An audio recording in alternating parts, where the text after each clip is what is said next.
ಅದೇ ಥರ ನುಗ್ಗೆಕಾಯಿಯಲ್ಲಿರ್ತಕ್ಕಂಥ ಕ್ಯಾಲ್ಸಿಯಂ ನಮ್ಮ ದೇಹದಲ್ಲಿಯ ಮೂಳೆಗಳ ಶಕ್ತಿಯನ್ನು ವೃದ್ಧನೆ ಮಾಡುತ್ತೆ, ಅಂದರೆ ಬಲಿಷ್ಠವಾಗಿಸ್ತದೆ.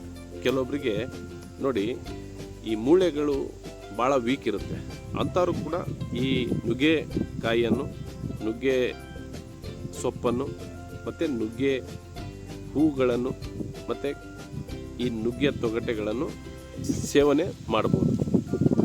ಈ ಹಿಂದಿನ ಕಾಲದ ಪದ್ಧತಿಯಲ್ಲಿ ಈ ನಾಟಿ ಔಷಧಿ ಅಂತ ಕೊಡ್ತಿದ್ರು. ನಾಟಿ ಔಷಧಿ ಕೊಡೋದ್ರಲ್ಲಿ ಏನು ಮಾಡ್ತಿದ್ರು ಅವರು, ಯಥೇಚ್ಛವಾಗಿ ಬೀಜಗಳನ್ನು ಉಪಯೋಗಿಸ್ತಿದ್ರು, ಸೊಪ್ಪನ್ನು ಉಪಯೋಗಿಸ್ತಿದ್ರು, ಮರದ ತೊಗಟೆಯನ್ನು ಉಪಯೋಗಿಸ್ತಿದ್ರು. ಹಾಗಾಗಿ ಅವ್ರಿಗೆ ತಿಳಿದಿತ್ತು, ನಮ್ಮ ಹಿರಿಯರಿಗೆ, ನಮ್ಮ ಒಂದು ಈ 30 ವರ್ಷಗಳ ಹಿಂದ್ಗಡೆ ಏನು ಜನ್ರೇಷನ್ ಇದೆಯಲ್ಲ, ಅಜ್ಜ ಮುತ್ತಜ್ಜರಿಗೆ, ಅವ್ರಿಗೆ ಯಾವ ಕಾಯಿಲೆಗೆ ಯಾವ ಮರದ ಔಷಧಿ ಕೊಡಬೇಕಂತ ಅವ್ರಿಗೆ ಗೊತ್ತಿತ್ತು.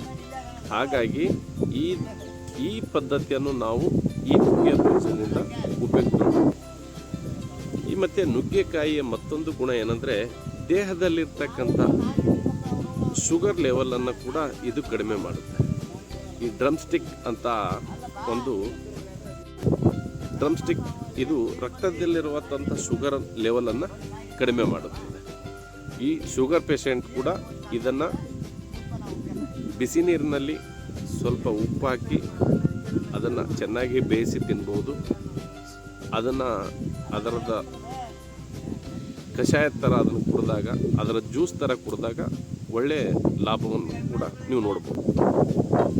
ನೀವು ಈ ಡ್ರಮ್ ಸ್ಟಿಕ್ಕನ್ನು ನೀವು ತಿನ್ನೋದ್ರಿಂದ 10 ಲಾಭಗಳು ಕಾಣ್ಬೋದು.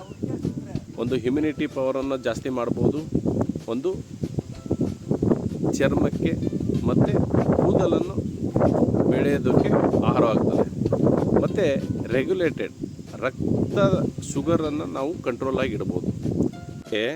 ಇದೆಲ್ಲ ಉರಿಯೂತವನ್ನು ಕಡಿಮೆ ಮಾಡ್ತದೆ. ನಮ್ಮ ದೇಹದಲ್ಲಿ ಎಲ್ಲಾರು ಉರಿಯೂತ ಇದ್ದರೆ ಅದನ್ನು ಕೂಡ ಇದು ಕಡಿಮೆ ಮಾಡ್ತದೆ. ಮತ್ತು ಈ ಸಣ್ಣ ಕರಳು ಮತ್ತು ದೊಡ್ಡ ಕರುಳಿನ ಆರೋಗ್ಯವನ್ನು ಮತ್ತು ಅದರ ಶಕ್ತಿಯನ್ನು ವೃದ್ಧಿ ಮಾಡೋಕ್ಕೆ ಇದನ್ನು ಕೂಡ ಉಪಯೋಗಿಸ್ಬೋದಾಗಿದೆ. ಈ ನಮ್ಮ ದೇಹದಲ್ಲಿರ್ತಕ್ಕಂಥ ಮೂಳೆಗಳ ಸ್ಟ್ರೆಂಥನ್ ಮಾಡ್ಬೋದು, ಗಟ್ಟಿಯನ್ನು ಮಾಡ್ಬೋದು. ಮತ್ತು ಇದು ಅಸ್ತಮ ಇರೋರಂತರೂ ಇದು ಒಂಥರ ರಾಮಬಾಣ ಅಂತಲೇ ಕರಿಬೋದು. ಅಸ್ತಮ ಇರೋ ಪೇಷಂಟ ನುಗ್ಗೆ ಬೀಜ, ಒಣಗಿದ ಬೀಜ ಒಳಗಿರೋ ಪಪ್ಪನ್ನು ತಿನ್ಬೋದು, ಸೊಪ್ಪನ್ನು ಪಲ್ಯ ಮಾಡ್ಕೊಂಡು ತಿನ್ಬೋದು, ಮತ್ತು ಇದರ ನುಗ್ಗೆ ಕಾಯಿಯನ್ನು ಪಲ್ಯ ಮಾಡಿಕೊಂಡು ತಿನ್ನೋದ್ರಿಂದ ನಿಮಗೆ ಅಸ್ತಮವನ್ನು ಕ್ರಮೇಣವಾಗಿ ಹೋಗಲಾಡಿಸಬಹುದು.